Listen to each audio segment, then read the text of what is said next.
Commissioner Zuber, would you call the roll, please? Certainly. Commissioner Perkins? Here. Commissioner Graham-Hudak? Good evening. Commissioner Engel? Here. Commissioner Okon? Here. And, Commissioner Zuber here, and Chairman Green. I am here, and of course, we have our planning leader, Jeff Goulet. Welcome, and welcome to you all. For tonight, we have two public hearings, but before we get to that, we're going to talk about the minutes of October 1st. Do I hear a motion to accept those minutes? So moved. Got support by Commissioner Zuber and support by Commissioner Okon. Any further discussion? All in favor, say aye. Aye. Any opposed? I will actually abstain for the record. Me too. Okay, again, we have two agenda items tonight. Any further additions from staff? Sir. Any further additions from the commission?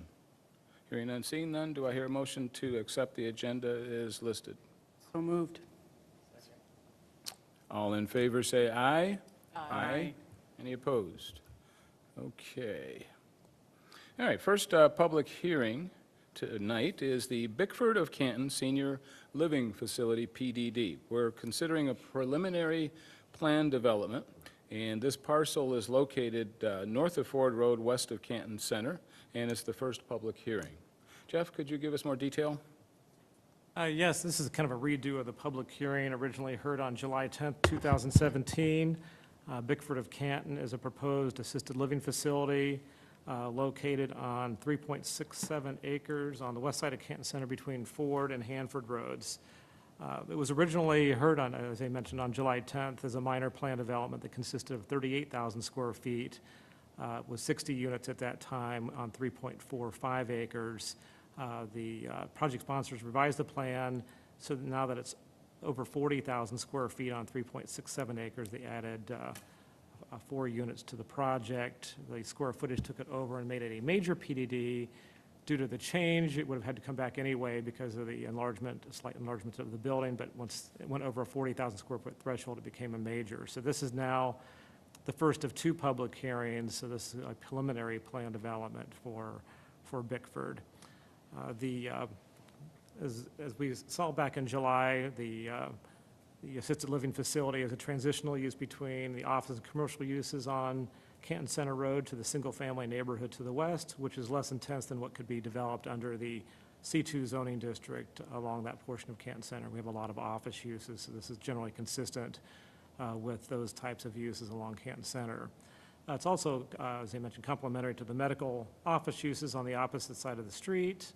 And based on the market study, they've determined that assisted living is really underserved in the Canton market substantially.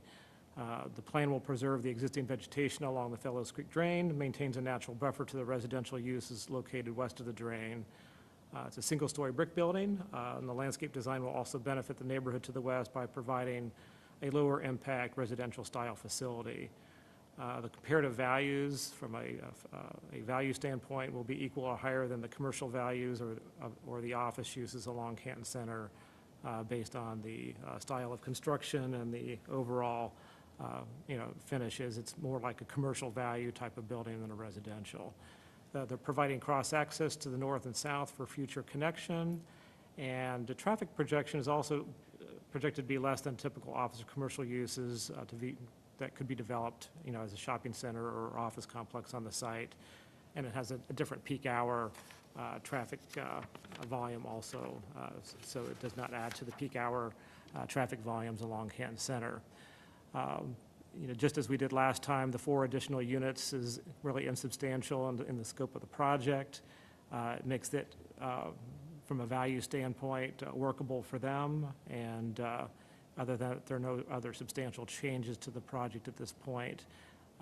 The plan that's before you is a pretty fleshed out site plan, so you'll see that again when it comes back for final PD and site plan approval. But based on that, I don't have any additional comments than what I had in July, and we'll turn it over to Mr. Eby with Bickford to describe any of the changes that he made since July, and he's available for any questions that you might have. Thank you, Jeff. Mr. Eby, would you care to come up? And while he's doing that, do I hear a motion to open the public hearing? So moved.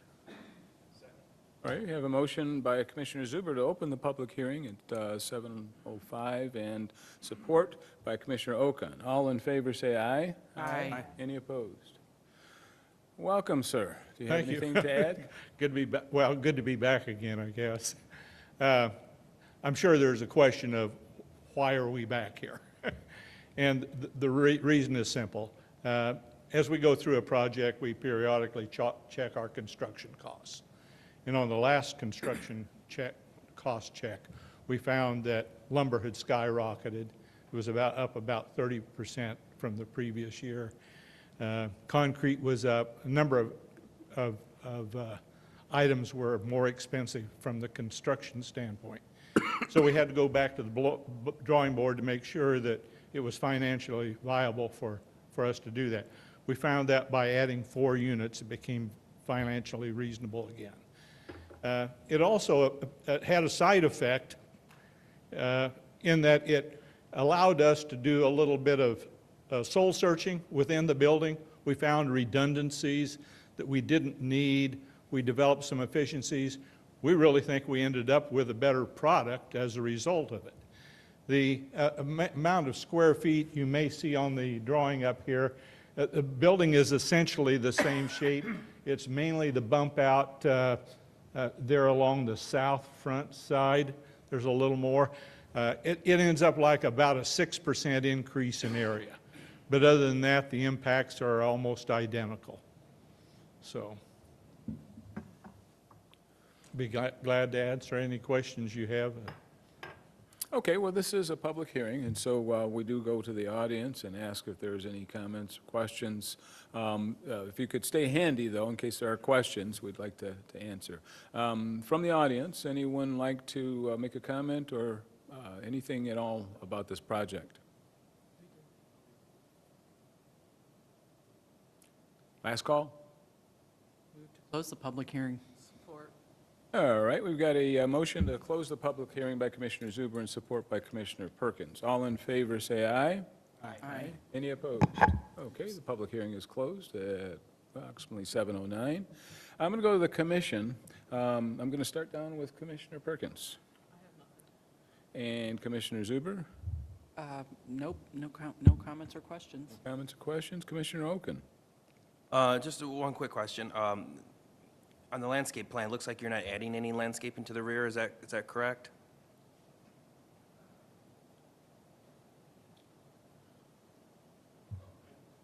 Oh, that, I'd have to look at the landscape plan, actually. It's a very treed area to the rear of the building. The creek, we don't plan to take out any of the trees that are not necessary.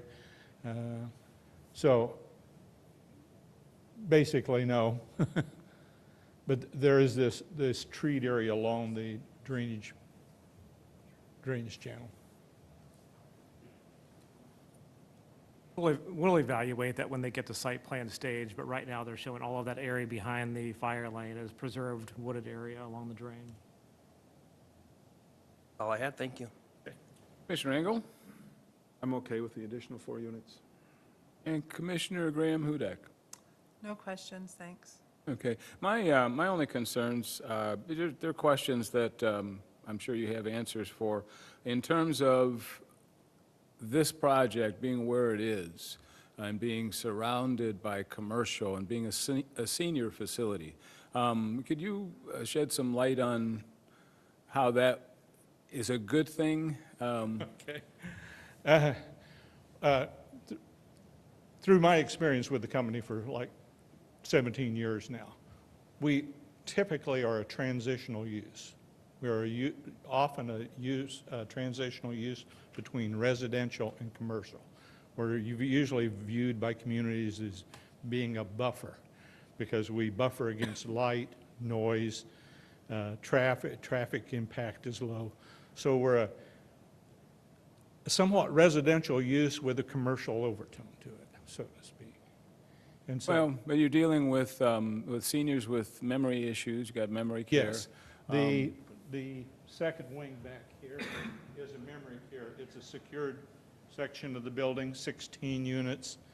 There are like 3 different levels of security, and they have their own interior courtyard. So it's not that if they want to be outside, they are outside, but within our, within a within confined... their confined courtyard. Okay, So all they right. can be monitored. And Okay, the second issue that I have, it has to deal with drainage. Yes. And we talked about that when you were here before. Yes, uh-huh. There were a lot of people concerned with the drainage into Yes. the creek. Yes. They already have flooding issues, and we know that. So being that we are going to pave and roof a very large area and control that drainage into ultimately the creek. Yes. Okay. Can you shed light on that we're not increasing well, we wouldn't be increasing the amount, but we'd be increasing perhaps the speed of the water into the creek, which could be devastating for those folks to the east, or west, rather? What I'd like to do is turn it over to my engineer. Fantastic, fantastic. Pass the buck. Okay, and Greg, since the last meeting when this came up, we did send Public Works out. There were some blockages and debris that were on the, on the underpass on Hanford Road, so Public Works did clean some of that out. And there's also been a drain improvement to the south, all that work that is near the gas station, along that east-west portion of the branch where it comes down to along Canton Center and then comes across the north side of Ford Road and back behind Taco Bell. All of that is in the process of being improved. So the county has been doing some drain work in there, so that should improve the flow of that drain. Explains all that work, along. okay. But, the big thing that was occurring was there was a lot of debris blocking the drainage under the underpass and the bridges, so. Okay, great. Thank you for shedding light on that. And that lessens the importance of the question, but if you care to add No, anything, that's great. it's still important. My name is Andrew Walters. I'm with Metro Consulting. I'm the site civil engineer for this project. In answer to your question, stormwater management is going to be reviewed for conformance under the Wayne County Stormwater Management Ordinance. This plan, although it's still in preliminary stages, our plan is to put an underground or subsurface detention basin in the larger parking area in the southeast corner. That will capture all of the stormwater from that comes off the paved area, all the stormwater from this site. And the downhill side of that underground detention system will be an outlet control structure. It's a structure with kind of a weir plate with orifices or little holes that are sized to restrict the flow from the detention system to less than or equal to what the county has deemed a pre-developed release rate. So these are requirements that the county has developed and which we're going to be required to fully comply with. Okay, all right, thank you so much for that. I'm glad you put it in some terms that are not engineering terms, and I can understand them. I think there were also concerns from the residents last time we were here about the floodplain. Similar but slightly different issue. The FEMA has mapped a floodplain on the creek behind it, but by and large, the floodplain is on the neighbor's property. All of the work that's being done on the Bickford property is going to be outside or above the floodplain. So we're not going to be doing any fill within the floodplain, so that shouldn't adversely affect the floodplain. Okay, all right, well, yes, you have something? Couple things, actually. So you're saying you don't, but sometimes if you work just next to a floodplain, doesn't that adversely impact it? Well, floodplain you have to consider as kind of a large bowl. It's a volume. I think there were two concerns. One was with, flow rates, right? That's how much you're putting in, adding into it. And that's being answered or solved by the county's stormwater management requirements. I mean, in theory, we're holding back all of the storm water from this developed site to less than or equal to the rates that were, would be expected to be seen prior to development, so a green or wooded site. So that's the rate issue. Now, there's the volume issue with the floodplain. The only way to adversely impact, I guess, the bowl or take away from that would be to place fill within the floodplain. But as I mentioned, this site, or all of the work that's being done on this site, is going to be outside of that floodplain. So we're not adding or taking away any of the volume that's actually there. Water runoff then? The water is running, the water is outletting to the creek. That's the way that it runs off today. We're going to maintain that drainage pattern. There's no way to avoid that. You know, eventually the water all runs to the creek. But again, we're not, It'll just run off to the creek slower.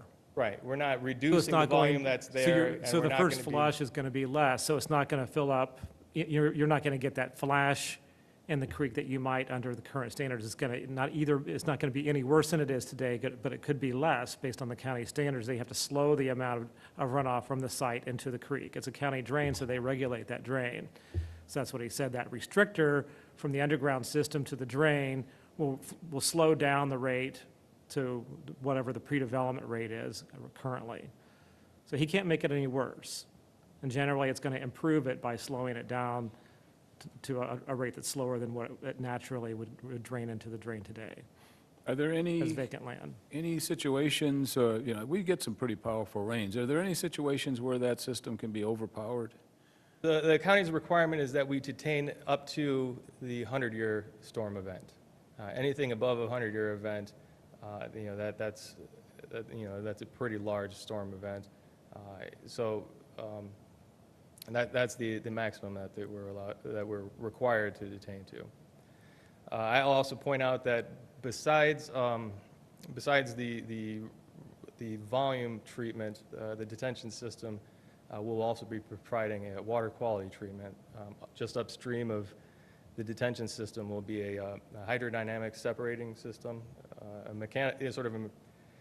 a system that relies on swirling action of water and some baffles to reduce the amount of sediment, debris, and even some pollutants that will be heading into the creek.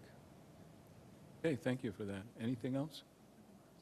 Another thing that reminded me, you're going to increase this by 4 units, which means we already have, I'm asking this again like I had asked before, we already have a burden on our transportation systems for seniors and the disabled, so now we're adding 4 more. And I know you're going to have your own transportation system, but your other facilities, have you been able to continually do that? Because I know some of our sites that do offer that, all of a sudden they have transportation systems and they all of a sudden go away, and then it puts a Oh. bigger burden. We have a bus that we use. It's a 15-passenger bus, I believe it is. Other sites have kept that for Yes. many, many Yeah. years? It Yes. hasn't- Virtually all of our buildings have, our facilities have buses. How many years?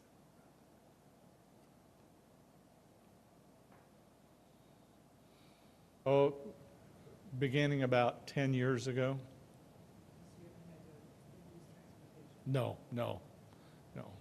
Have a burden Because that's system. important to us, too. We need to be able to get our residents to, for example, doctor's appointments. We planned out outside activities, maybe take them to a concert or some program, and we provide the transportation for that. It's either that or their family member, yeah. Have a burden system now, and a lot of people Yes. can't get to a point. Yes. And we've increased the amount of parking above what was the standard required. And so we are providing additional parking for our family members. That's all you have? Okay. I think this is a welcome addition to the community. It definitely serves a growing segment of our community, probably underserved. So thank you for hearing our questions and answering those. Jeff, I have a question before we make a motion. In your executive summary, you said it's now considered, this project is now considered a major PDD? Right, we have a threshold in the ordinance for commercial or non-residential projects of this type. 40,000 square feet is our threshold for a major. Right. Before it was 38, now it's over 40, so it became it's just over the threshold for a major. So he'll have to be back for final PDD. He'll probably be ready for site plan at that point. So the next time you see it, you'll see the final PDD and site plan. So we had to rehear the PDD anyway, but it moved it from a minor to a major. So just added another step for him. Okay, and my question really was because in the model motion, you say a minor plan development. Now, I So just that forgot to should be change that word. major. Yeah, it should be preliminary in Oh. the motion. Preliminary? Yep. So, yeah, I just forgot to change that. in the motion. PPD. Plan to, plan development. Yeah, sorry. How about if I make a motion then? I move to recommend approval of the proposed PDD on the north 3.67 acres of tax parcel 037-99-0006-717 for Bickford of Canton Senior Living. All right, we have a motion on the floor by Commissioner Zuber and support by Commissioner Perkins. Any further questions? I do have one, Jeff. Because this PDD is taking up part of a total site, this has nothing to do with what could come in the future, right? They could come back with a commercial project or a project similar to this, or Right, the portion that they're purchasing, the owner's retaining the rest of the the rest site. of it, okay. And this does not affect that. That's correct. It'll be split off, and this PDD is just for the legal description that they've provided in the agreement. Okay, any further questions on the motion? Hearing none, seeing none, Commissioner Zuber, would you call the vote, please? Certainly, Commissioner Perkins, Yes. Commissioner Graham Hudak, Yes. Commissioner Engel, Yes. Commissioner Okan, Yes. Commissioner Zuber, yes, and Chairman Green. Yes. Now, when does this come back for a second hearing? Well, it has to go to the it has to go to the Township Board of Trustees, which it didn't go to the trustees the first time because they were evaluating whether it worked with costs. So it'll be back when they're ready to come back, probably January, next year? January, February. Yeah, okay. Okay, thank you very much. Our next project on the agenda is the Wellington on the Willow PDD, where we're considering a preliminary plan development for property which is located east of Lots and south of Ford Road. It's also a first public hearing. Jeff, could you tell us more? Yes, the conditional rezoning was approved for this site, located 40 acres on the east side of Lots Road and south of Ford Road by the Township Board in November 2016. Changed the zoning from light industrial to R6 single-family attached residential, and removed the land area from the corporate park overlay at that time with the zoning changes. The statement of conditions included a conceptual plan for a maximum of 282 apartments on the 40 acres, which is less than the maximum density permitted by the comprehensive plan, and that allowed by the R6 zoning district. The offer of conditions also required approval of a planned development district and restricted future development by prohibiting many uses that could otherwise be considered in the R6 district. The proposed preliminary PDD conceptual plan includes 282 units with 4 distinct attached residential building types. It provides transition to the single-family uses located to the east and westland. Over 56% of the site is preserved in open space, and most of the wooded area and the south portion of the site will be placed into a conservation easement as part of their wetland permit. The clubhouse facility with a pool and walking trails are also amenities proposed within the community. All of the existing natural wood, as I mentioned, will be preserved via a conservation easement with the state of Michigan. So this is something that'll be preserved in perpetuity. Due to the nature of the project, they'll be utilizing private roads, thus have chosen not to connect or extend the public road serving the single-family development in Westland. They don't want traffic from the subdivision going through something that they have to maintain as a private road system through their apartment complex. So the project sponsors are here to explain the project in more detail to you, but generally the plan overall is consistent with the conditional rezoning.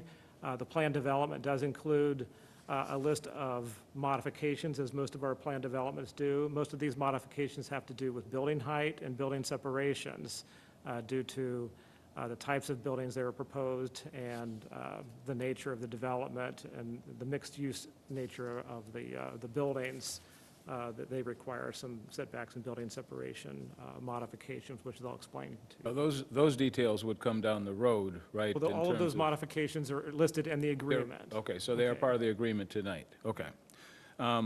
Project sponsor here? Okay. Do I hear a motion to open the public hearing? So moved. Got a motion to open the public hearing at 7:25 by Commissioner Zuber and support by Commissioner Perkins. All in favor, say aye. Aye. Any opposed? Welcome, sir. Hi, I'm Reynolds Henderson. I was here about a year ago. I'm one of the principals of BW East LLC doing the development, and here with Baron Strother, another principal, and the rest of our team from our office in Florida, Bo Averett and Scott Coble, working on this project. And anyway, we're here, and we're going to turn it over to the professionals, but just wanted to say thank you for letting us be here today and hope Okay. we get our project forward. So. Okay, all right.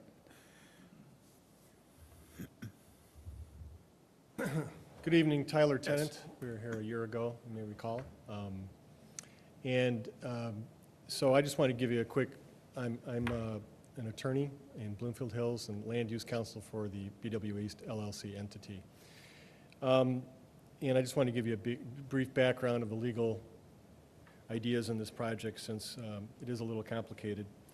When the meltdown of 2008 occurred, this particular project had started to be developed by a prior developer, but he abandoned the project and leaving the site in kind of a bad shape. But since that time, beginning about 2 years ago, BW East LLC started this process. And about a year ago, we received conditional rezoning approval by both this Planning Commission and the Township Board, in which, as Jeff said, we changed the zoning from LI, light industrial, to single-family attached. And at that time, as you know, the conceptual plan was approved by the board. It's basically the same plan that you see before you tonight, except with greater detail. There were a host of conditions the board imposed and the Planning Commission recommended to be imposed in the conditional rezoning agreement. Some of the more salient points are that the site must be built in accordance with the conceptual plan that was approved in the conditional zoning agreement, and that the property cannot be used for any other purposes under the existing zoning for single-family attached other than for this purpose. The right-of-way along Lots Road will be dedicated to the county. The developer will comply with all streetscaping standards of the corporate overlay district, which was the former overlay over this property. So the township's master plan that envisioned a corporate overlay district streetscape will be followed. And that finally, the conditional zoning agreement had to be approved through a planned development agreement process, which is why we're here tonight. So in essence, the township maintains additional control over the actual site plan by doing this, and keeping, obviously, we'll be back here for site plan approval and final PD approval. The township's plan development process, as you may be aware, since you're seasoned members of the Planning Commission, it's really to permit flexibility in the regulation of land use development, to encourage open spaces, to encourage the innovative uses of land, and to encourage aesthetic development. And you'll see from the renderings and the drawings that we have with us tonight about how we intend to accomplish that. So what we really have here tonight is a continuation of a process that started about a year ago when the conditional zoning agreement was approved. It's the second step in the process, and it was expressly contemplated at the time by both the Planning Commission and the board. We've drafted a plan development agreement for a review and approval by the city, or by the township staff and by the attorneys. Kristen Kolb emailed me this morning, the township attorney, and said that she was comfortable with the current draft of it and didn't have any further comments. It's in your packets, I believe. We have satisfied all the development regulations of the planned development ordinance, as you can see from the recommendation made to you by staff. And included in Section M of the Planned Development Agreement, there is a long list of community definite benefits that we've listed in there for your reference. So the big picture is the township will continue to have control over final plans should you make a favorable recommendation to the board tonight. And if the board accepts that recommendation, we still need to obtain site plan approval and final PD approval. In terms of the actual proposed development with all of its characteristics, I'm going to hand it over to Mark Abernathy, who's the lead architect on this, from Alexander Bogarts and Associates, who can answer any questions. And of course, we'll all be here to, we have an engineer as well, our engineer's here to answer questions, and our traffic consultant. Thank you.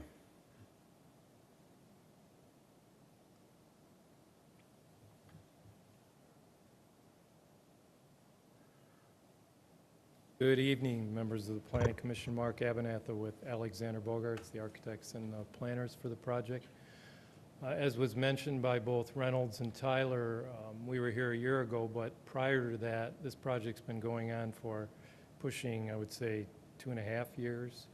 And in that time, we've spent a great deal of time meeting with staff, meeting with former Planning Commission board members, getting the project that you have in front of you to the level that it's at right now. A lot of input by staff and by those former members, as well as community and previous meetings that we've had going and getting to this level that we're at. And we're very excited about the project. We think that along with all of those meetings and input, we had a detailed market analysis done and fiscal analysis done. And a culmination of all of that and the input from the developer and the direction that they wanted to go with the project is what you see in front of you. And it's a mix of what we call 4 enclaves, and it targets what we call the missing middle housing, something that's missing in a lot of communities, as it is here in Canton. The market analysis came back with a real strong sense of varying the product types from very small to larger. One of the things that Jeff and I, as a group, key things from him in terms of other projects that have come before this and prior to when the recession hit, was to try and really diversify. One of the successes of the project is being more diversified. Could you keep the site plan up, Jeff, please? Thanks. So with that, what we've done is along Lots Road, I'll wait till he gets it blown up. What we have are our loft products, and that's one of the products that we think is very interesting and an added entity to Canton that's currently not here. It's an elevator product. It has parking at first floor underneath the building with elevators that go up to 3 into a 4-story penthouse area. And those buildings occur right in this area, here, and then on down to the southern border. Along with these buildings, we have a large park area that we've done in terms of creating a strong streetscape here, but also angling those buildings and welcoming you in to the boulevard. Now those buildings, in terms of size, there's been some discussion about the size of those buildings and the proximity to the road. Can I interrupt you for a minute? Now that you don't need to point to that, could you go back to the mic, please? Thank you. We have to somehow figure out where I can use a laser or something on this. Yeah, we're still working on that. The laser gets absorbed by these screens. I know, I'm just saying something here that would be a great way to kind of work through. Anyways, so what we try to do is the site across the street is zoned MRD, or corporate overlay, which allows for 3 to 8-story buildings. And one of the things that we looked at was trying to create and set up a streetscape along Lots Road that goes with the new paving that'll really set the image for the project or the window to the project, as well as development along Lots Road. So there's a really good relationship of size and the placement of those buildings relative to what is zoned across the street. And that's what really predicated the size of those buildings and the architecture.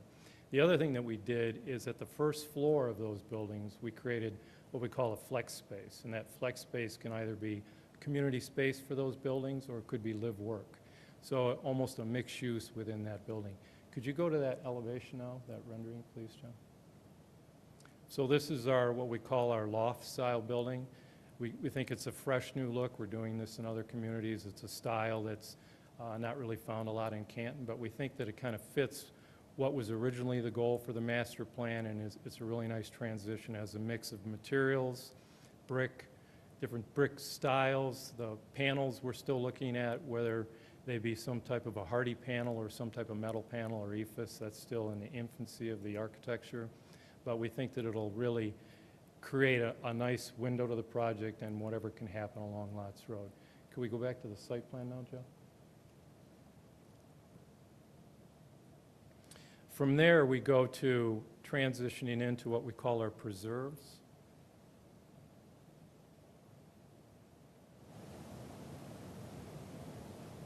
And the preserve product comes off of the boulevard, which is also a result of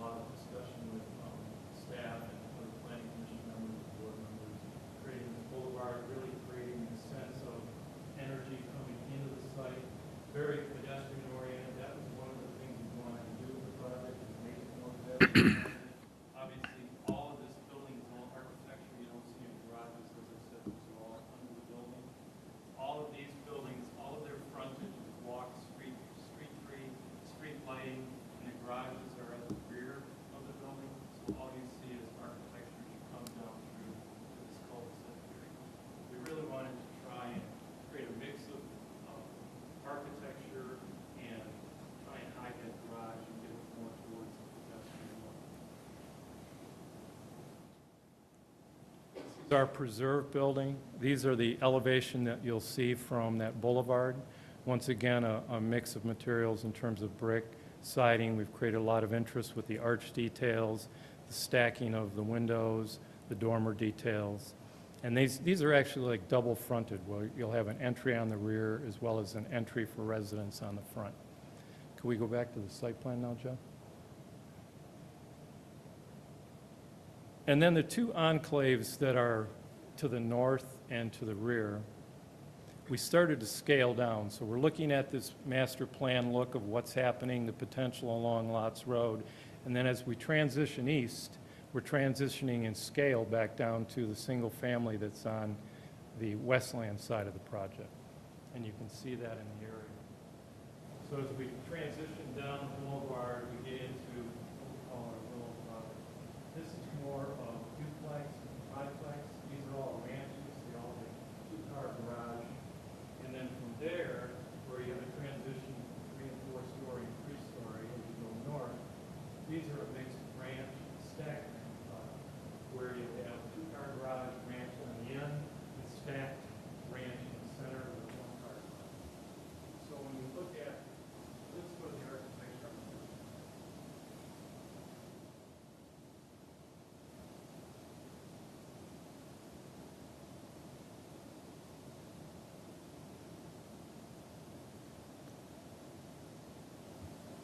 So these are what I'd call our willow. On the ends, you can see the ranch product, and then where you see the two garage doors, those are stacked ranch units, the smaller units, and then once again, ranch on the end. And then maybe we could go to the last, I'm sorry, our crossings, I said willow. And these are our crossing products. When you look at the scale of these, and you think of the single family that's to the east, you're really transitioning from Lots Road as you go east, as well as going to the north. Then if we could go back to the site, Joe.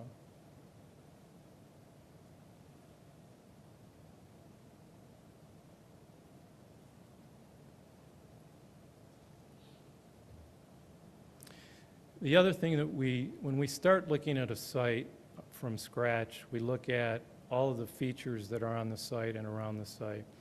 And we have the large wooded wetland area down to the south, and then up to the north, we had a combination of detention areas and wetland areas, as well as this wooded wetland area through here. So we started to look at the best way to develop the site from the standpoint of preserving those and also including those in the development. And you can see the walkability that we talked about all along and throughout the project, but down in we've created paths that'll get people out into nature and use those trails for enjoying nature, but also exercise. We've also run the paths up behind some of the units along the detention where they can pick up, when there's water in those areas, pick up waterfowl, and then come back around behind the clubhouse, which is right here.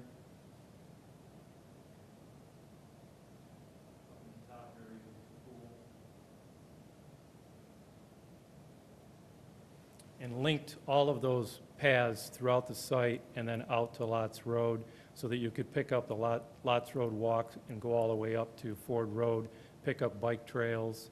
And so there's a real sense of being able to maneuver around the site without the car, which is what a lot of communities are going for and what we're trying to achieve with this. The clubhouse is going to be a state-of-the-art clubhouse with fitness center, social room, all of the types of amenities that this type of a project would want to have. So I think that overall, from the standpoint of looking at this project from a zoning standpoint, what's around it, how it transitions, all of the different architecture, the 4 different enclaves from small units in the 750 range all the way up to 1,800 square foot units that are 3 bedrooms with 2-car garage. You're really going to hit that missing middle market. You can bring young families in, young professionals, empty nesters can live here. They can either live in the units in the back where it might be more quiet, or if they wanted to have a live-work professional by the elevator, they can live in that product. So you get all different types of housing, all different types of amenities for this community. And we're just really excited about it. We think it's going to be a great fit for the community. It's been a long road getting to this point, and I know we still have steps to go, but I think that it's really moving in the right direction. And we'd be happy to answer any other questions. Tyler mentioned our civil engineer is here to talk about any detailed questions you might have, traffic, any detailed traffic. Okay, thank you very much. I'm going to go to the audience. This is a public hearing, and so you're invited to comment if you'd like to do that. We ask that you fill out one of our forms, but with that, anyone like to comment on this project or ask questions of the developer or architect, anything like that? Yes, sir. Come on up.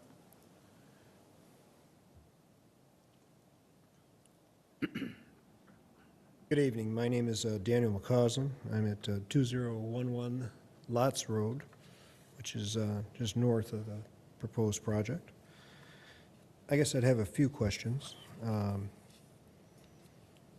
First of all, it looks like a very nice development as far as that goes. Do you have any continued plans still to come on the west side of Lots Road?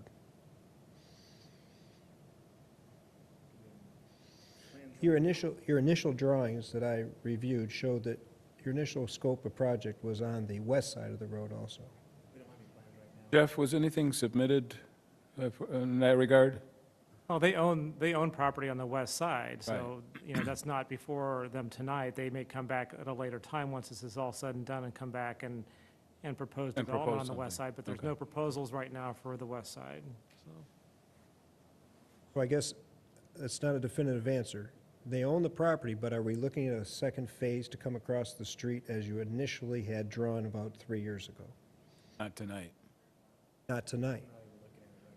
Okay, but there's a potential. Yeah. If they own the property, there's potential, yes. So, how did we get here today? Let's have a quick overview. Okay, let me give you an example here of a couple photographs for the panel to look at.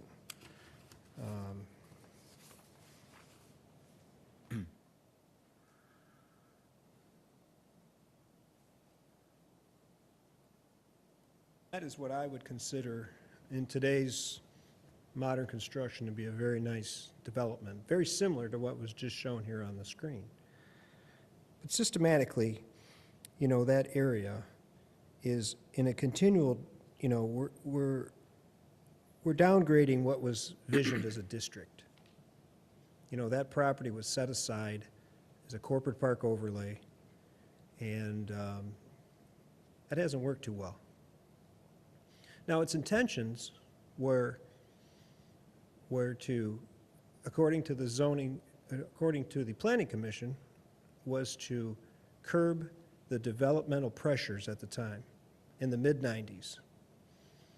And it did a good job of that. It curbed them right on down to zero. But what it created there was a dead zone, pretty much a dead zone. Now, the whole intention of the corporate park overlay was the residential component would have been dead last. It wouldn't even been thought of. It was located way out of the boundaries that don't even exist anymore. So what we have now is a systematic dismantling of the corporate park overlay, parcel by parcel by parcel by parcel. Now, the state has put in the $6 million road, so it's a little enticing to start developing. And I'm not saying that's a bad project. But if it comes across the street to the east side of the street, I'm going to say that is a bad project. Because systematically, that's never what was designed for the corporate park overlay. Now, instead of going back, like the predecessor, Phil LaJoy, said, that we were going to have a redesign and reevaluation of the corporate park overlay, It seems that now we're just in a dismantling mode, piece by piece, by need, and we're not looking at the whole park overlay, because we have a potential to come across the street, but what's unknown, could happen, but it's right in the heart of that overlay property. Now, the Downtown Development Authority, this was part of that project, released that last month, that's no longer part of the Downtown Development Authority. So we lost the Downtown Development Authority on that parcel, and it's been relieved from the Corporate Park overlay. Again, a systematic dismantling. So, when you take these type of actions, how is it going to impact the surrounding remnants of the Corporate Park overlay? That's my question. The continued impact of a potential project like this may be a positive. I'd say it would be a positive, but limited to that site. If it comes across the street, we have a whole new lineup. And there's a potential that it could come across the street, again, negating the potential of the original thought of the Corporate Park overlay, which the Corporate Park overlay was basically a taking of property rights.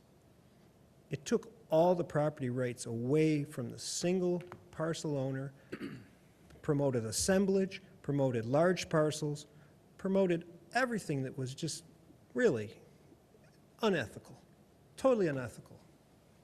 Greg, Okay. are we going to talk about this project or? Yes, just we the- are. I'm still talking about this Right. project. Well, He's talking impact, and Talking I about do the appreciate. impact of the surrounding I- area. If I you'd do like to appre- hear, that'd be fine. But I've been there for 30 years, starting last month. And we do thank you for your comments. But if you look at those illustrations that I sent you, right there, those were designed by the company who wanted to curb the pressure. That was that was their thought of the project before the Corporate Park overlay.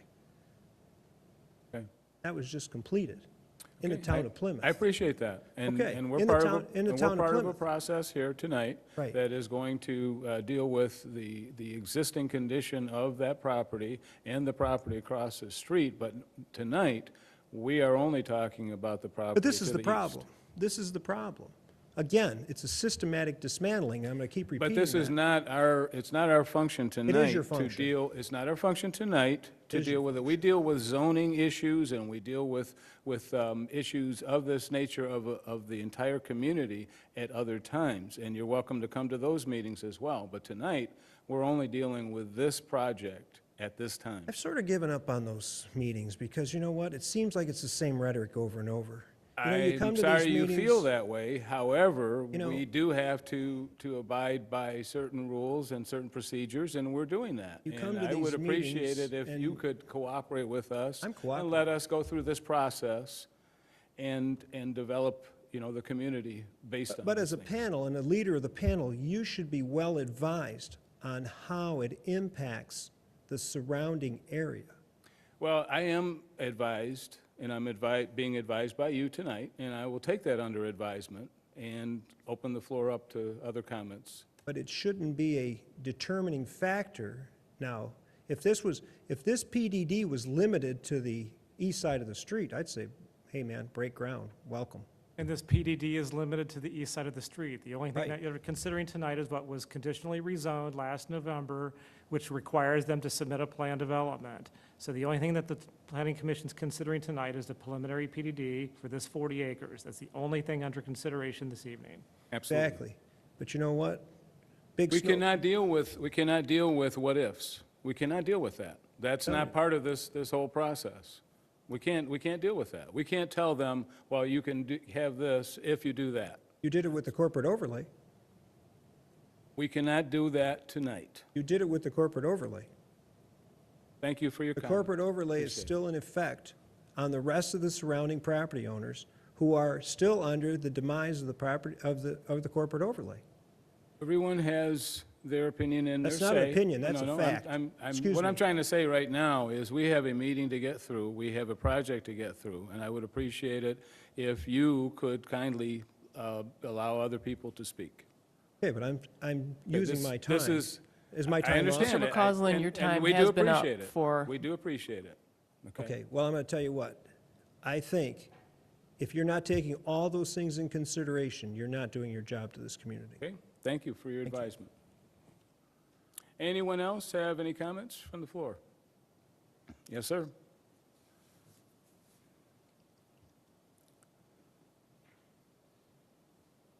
Robert McCausland from 1981 Lots Road. I applaud the architect that did a nice job on the project. They did a nice job explaining it. I think what Dan was trying to bring to light was this type of development as a fill-in after a corporate park would be developed would be fantastic. It wasn't made to be the lead horse, but I think you might have done that by making this the lead horse. Okay? I think what Dan's concerns are, if that property to the east was to be given up for a similar continuation of this, you might not have the quality project there that would stand the test of time. In other words, wouldn't you envision a Victor Park, if you're familiar with that, I don't know if you are, 8 Mile and 275, that type of development on the west side, which would indice your development here, because you would have people that would be corporate people that would be coming in and out, and people that would want to walk to work and could utilize that. I think it's a nice project, and I think your architectural skills shined here. It's a nice job. But the whole idea of the corporate park overlay district was to combine a lot of these things that you guys kind of gave up, like in the detention areas. Regional detention in that area would have worked a lot better than detention that is just kind of like you're trying to save what somebody already tried to kill. Those kind of things lifted all at once would be would make this a lot nicer project and give you a little bit more density, I think, to maybe build it out a little. But as I see it now, it's nice. It's really something that 10 years ago you could have never thought to do because of the regulations. The regulations in that area are the ones that stopped the development.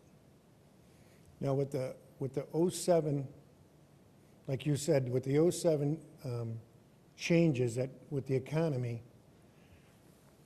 kind of brought this to light now and say, what can we do with this? The problem is, we can't just think of it as being all of this. This is a part, and it's a stepping stone, but at what cost? This property was foreclosed by a bank. It's been sitting idle. There was illegal wetland taking and tree removal on this property from the previous developer. I know we can't hold you accountable to that. It's just that I want you to understand that for this board to grant you this, it's really something that it's at the expense of the other people in the area. Because we've been there for many years. And if we brought a proposal like this to the table, it'd be denied. We wouldn't even take it. They wouldn't even take the application, no matter who drew it or no matter who was behind it. So time has a way to change things, and let's hope that you see it for what it is and do a nice job on it. Good luck. Thank you for your comments. Appreciate it. Anyone else from the audience? Hearing none, seeing none. Do I hear a motion to close the public hearing? So moved. Support. We've got a motion by Commissioner Zuber to close the public hearing at 7:55 and support by Commissioner Perkins. All in favor, say aye. Aye. Aye. Any opposed? All right, we're going to start down this end with the commission. Commissioner Graham Hudak. It is a very nice development. I do like it, like everyone has been saying. What are those dark areas? Can't read them, I'm sorry. Those are wooded wetland areas, Oh, in the wooded wetland areas. or preservation areas. A couple of things, where would they drain at, Jeff, then? Mark, would you like to get up and, where those wetland areas that you've preserved in the middle, or Rick, you want to explain where those drain to or where they connect to? Good evening, ladies and gentlemen. My name's Rick Hirth. I'm with Warner Cantrell and Padmas, and I have a long history with this piece of property because I was the engineer on the previous project. The wetland area, there's a huge, down in the southeast quadrant of the property. You want us to know these areas? Where were they, These all areas here? drained to the detention pond? Yeah. Okay. I think that's what she was asking. Drains into the Willow Creek. Right. Flows on part of our north. Very good.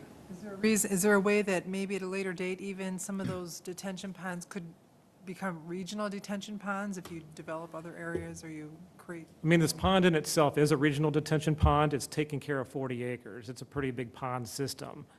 So when you have various properties, this one, you've got Westland to the east, so you can't really have any regional detention to the east, or to the east. To the west, if the development continued to the west, if these areas had capacity, they might be able to take some of the drainage from the west side of Lots Road when that area was to be developed.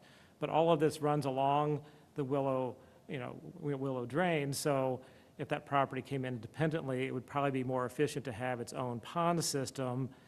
From an engineering standpoint and from just a logistical maintenance standpoint, you get too many people involved in dealing with maintenance of a regional pond, it gets pretty complicated.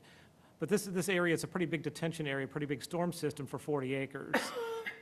And there's a lot of embedded wetland mitigation areas within this detention pond system that they've worked for the past year with the state on re-upping the wetland permit. And I think, Rick, you can explain what you guys have had to do with the state with the detention system. Well, originally, the basins were where they're shown now, all along the Willow Creek. We attempted to size the basins for the property on the west side of the road. But in dealing with Wayne County over the years, and they're morphing into what they are today, they won't let us cross Lots Road with a private storm sewer. And it would have to be private to continue or take water from another piece of property. And they won't take jurisdiction of it. And so that makes that somewhat problematic. And also, you see this pond up here in the upper left corner? That was a part of the old detention basin system that was, took extra capacity from off-site. But now it's a pond and it's regulated. And so we can't, we don't want to change it. We have enough capacity in the basins, as you see now, behind the clubhouse, and then along the Willow Creek there, for our site. And I don't believe there's much more available to us. That pond was there, or that was created by the previous? It was created by the past developer. Yeah, when this project came in a number of years ago, they started actually development of the site and started the wetland and pond work. And that project never went forward, and then the original state permits expired. So when they came back in to start this project again, they had to start all over again with the state DEQ on what they were doing with stormwater and wetland mitigation on the site, along the drain. And then Wayne County also gets involved because it's their drain and it's an outlet to their drain, but it's also a natural system, so DEQ gets involved with that too when it's a natural system. It's also a floodplain area, and the plan from the previous, which we're basically, in the big picture, following, is that we're cutting the floodplain to create more storage within the Willow Creek 100-year floodplain. In other words, we're increasing the amount of water that can be stored without without inundating our new project. And that was approved by the DEQ before, and I think it'll be approved again. Our talks with the DEQ have been quite extensive, actually, about these conservation easements, what has happened since they first started to move dirt on the site, and how we can address that. And that's what we're taking care of right now. And to bring you up to date on the actual application for the work within the floodplain and the wetlands, we're going to be submitting that to the DEQ probably within a couple weeks, all told, all calculated out and everything. How did the paving of Lots Road, because I know they redid a lot of the drainage along there, and a lot of how did that help or not hinder anything? Well, the placement of that bridge over the Willow Creek has some effect on the floodplain. The biggest effect it has is that they increase the size of the span so that on either side of the channel for 5, 10, whatever it is, feet right along adjacent to the channel is going to be preserved as a natural kind of pathway connecting the floodplain and the wetlands and any kind of animal habitat from going back and forth along the Willow Creek. They do that on all projects because they're trying to maintain, you know, turtles or whatever the case may be, mink or whatever. They want them not to be blocked off by a road where they could get hit or they won't cross. So it's connecting it all up. But that didn't do anything with the drainage along Lots Road when they redid the drainage. That was just to satisfy the drainage requirements for the road. Right, right. Yeah. The road division or the permit division of Wayne County, they're very, they really feel a powerful ownership of their property, and they don't want it to be. They don't want it to be used by private individuals. They're looking at all of the people of Wayne County, and that's their job. Can I ask a question also about the roads? Last year, they paved Lots Road because it was a dirt road and they wanted to relieve traffic off Ford Road. But now we're adding more development on Lots Road.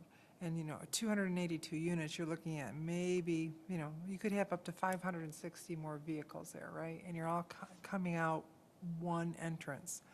So is the road going to be expanded there to handle this extra traffic, or? I think in your packet, we gave you the executive summary of the traffic study. It should be in your packet. The traffic engineer is here today. This is not like any other apartment complex that comes in on any other road. So Wayne County will ultimately look at the driveway and look at whether or not I mean, it is a 3-lane road with a turn lane, so whether or not they require, what type of decel or passing lane they require on that side will be up to Wayne County. But I think the traffic engineer is here today to answer your traffic questions.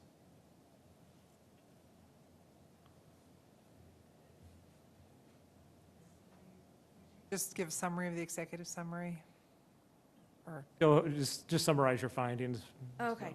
So, okay. Yeah, so the study we looked at, Go ahead and give us your name for the record. Julie Kroll, Fleece and Vandenbrink, traffic engineer for the project. So we looked at the trip generation for the site, and the trips we distributed. There's only one driveway. One of the things they asked us to look at was a signal warrant analysis to see if it would need a signal. It does not need a signal.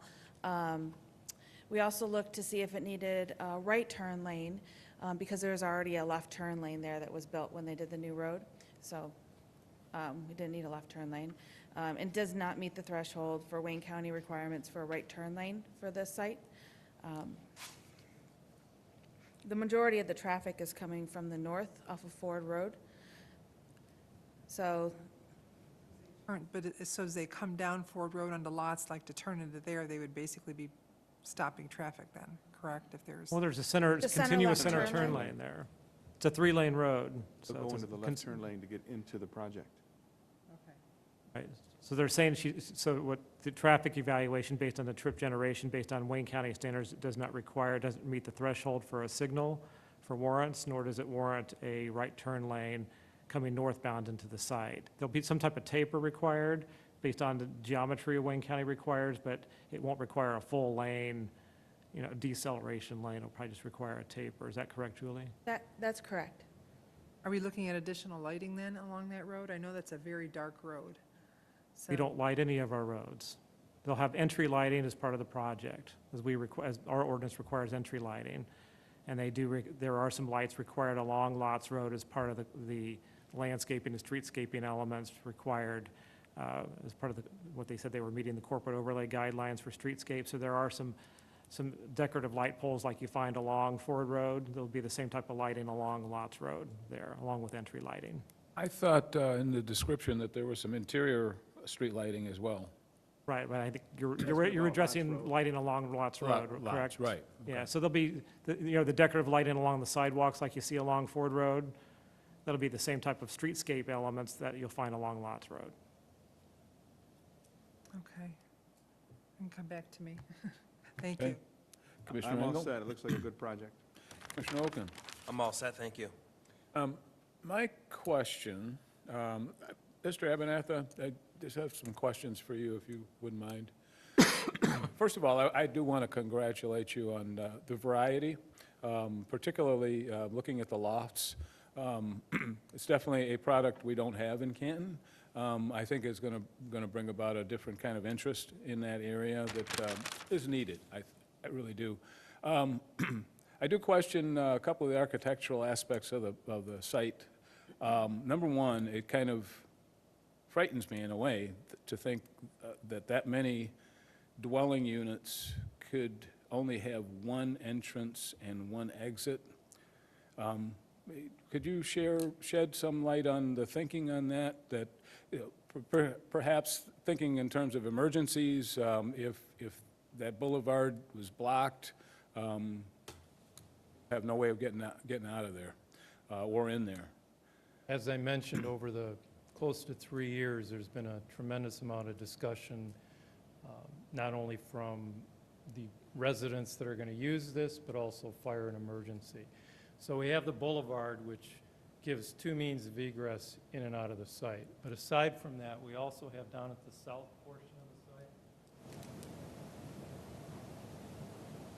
we also have emergency access here, so that if we block and share. Let's be a grass paver emergency driveway on the south end to get in out. Okay, all right. Fire marshal about it. Even in Jeff's executive summary, he talks about additional access roads, that type of thing.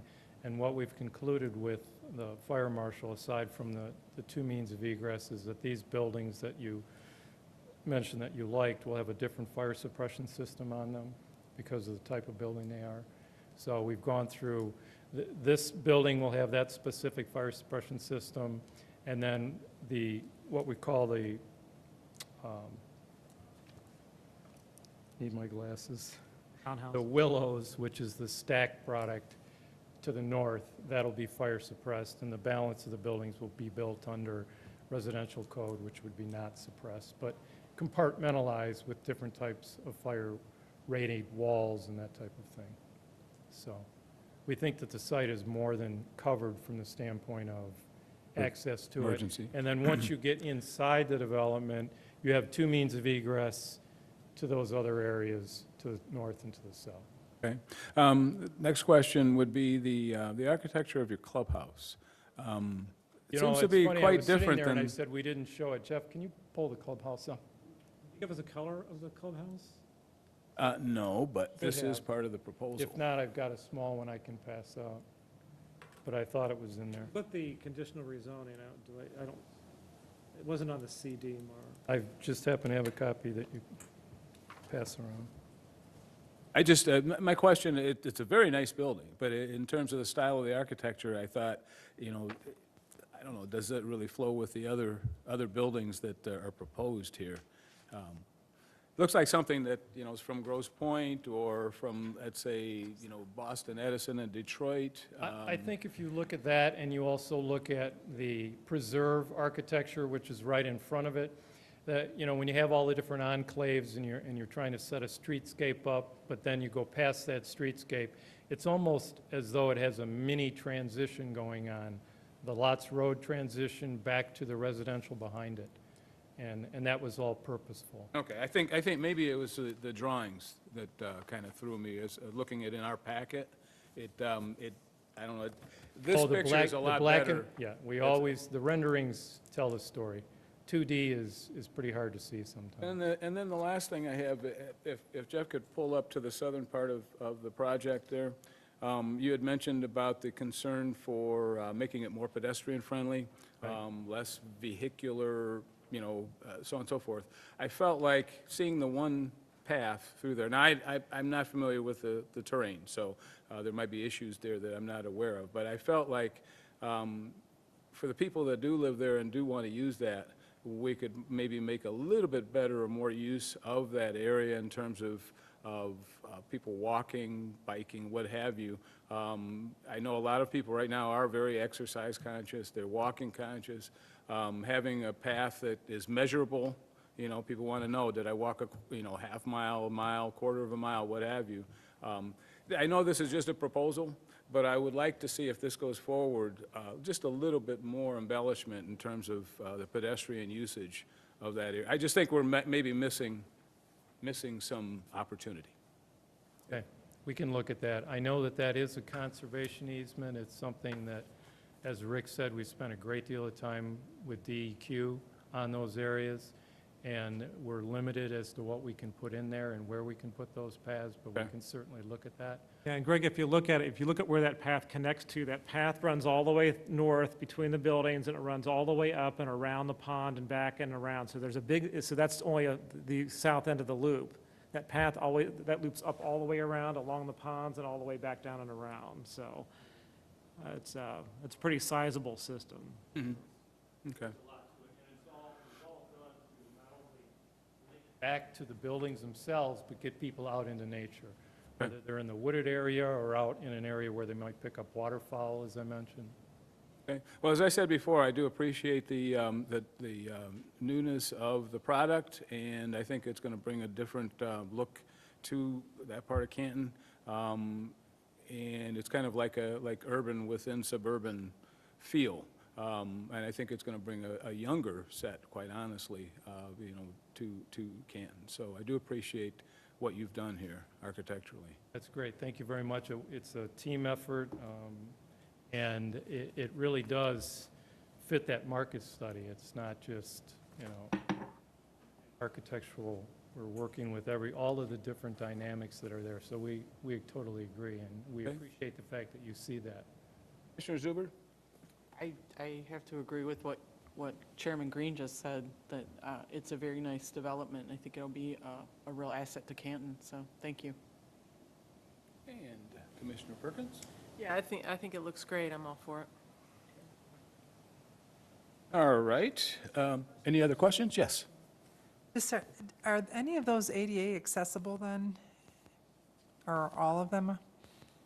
Yes, when we do a project, obviously it all has to meet code, and based on the multiple family aspect of it, yes, there's type A, type B units, yes, that'll be prevalent throughout the project.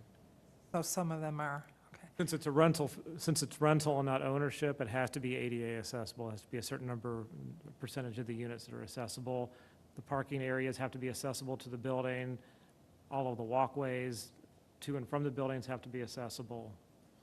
So That honestly is based on the type, whether multiple family, whether it's ownership or non-ownership. And just to kind of clarify that was another issue that was discussed at length as we went through this project.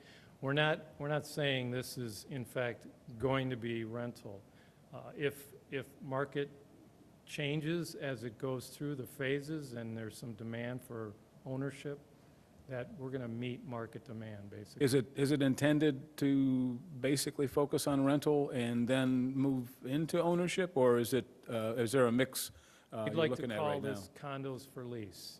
All of these are potentially set up to be flipped at some point in time, to be sold now, or so they can go either way. So that, It's really essentially a- what they have to do that is they have to establish kind of a preliminary master deed of such, if they're going to be able to flip these. The project at Salts and Canton Center was originally apartments, and that was ultimately, it was, end up being condos, and they had to come back through and change some of the units that were to be more suitable for condominiums and rental, but that happens a lot with multiple family. As Mark said, you know, you could have actually a mix in here, isn't that correct, Mark? Some phases could be rental, other phases could be condo. Right, and that's why, not only to create the interest and the diversity within the enclaves, but also for that potential. Okay. There's just one note here I want to ask. You say staff recommends that the preliminary conceptual plan be subject to removal of all buildings from the proposed floodplain. And that- Right, when we looked at it the week before last, we had a sheet that wasn't, that's now included, where they didn't show the proposed floodplain. As Rick mentioned earlier, they were doing some cut and fill within the floodplain that removed those future buildings from that area. The buildings along the north side, including the clubhouse, are currently in where the floodplain now sits, but as part of their proposed grading plan, those will be removed from the floodplain as part of that cut. And then you also say, and that the access to taller buildings be adjusted to meet the fire apparatus access requirements? So what Right, was? that's something that we resolve at site plan, so I think the That's- fire marshal that's- looked at the revised plans, and I think he's fine with it conceptually. It'll be resolved in details at site plan. So those two comments I wrote before we got the final plan sheets in. Okay, okay. Yeah, that's what I was trying to clarify when I said I had numerous conversations with the fire marshal and the buildings that we were talking about in terms of access, because of the enhanced suppression system on those buildings, negates the use of those access roads.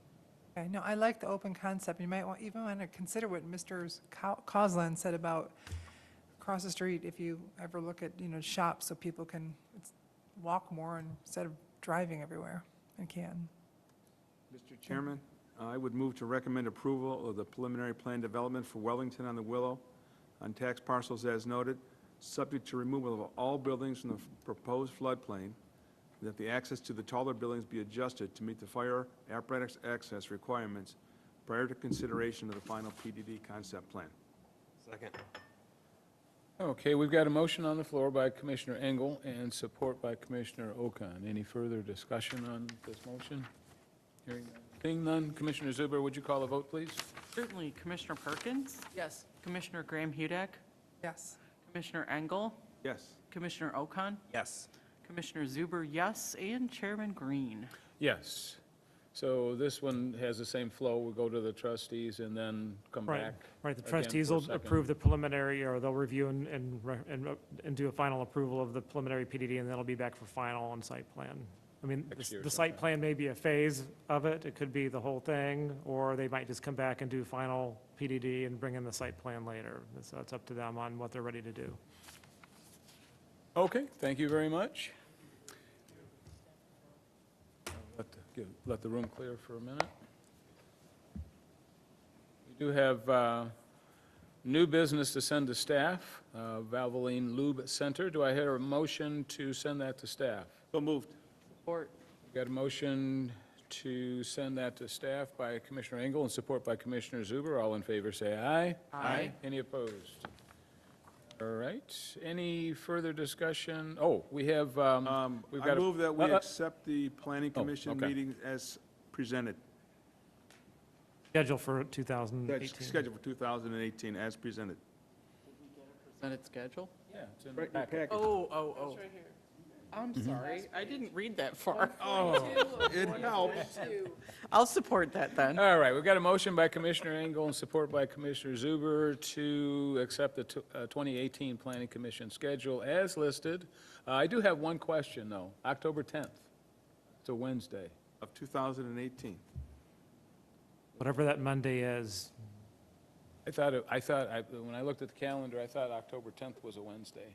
we'll double check that, but I went through those with Connie, we'll double check those. We got a while to wait.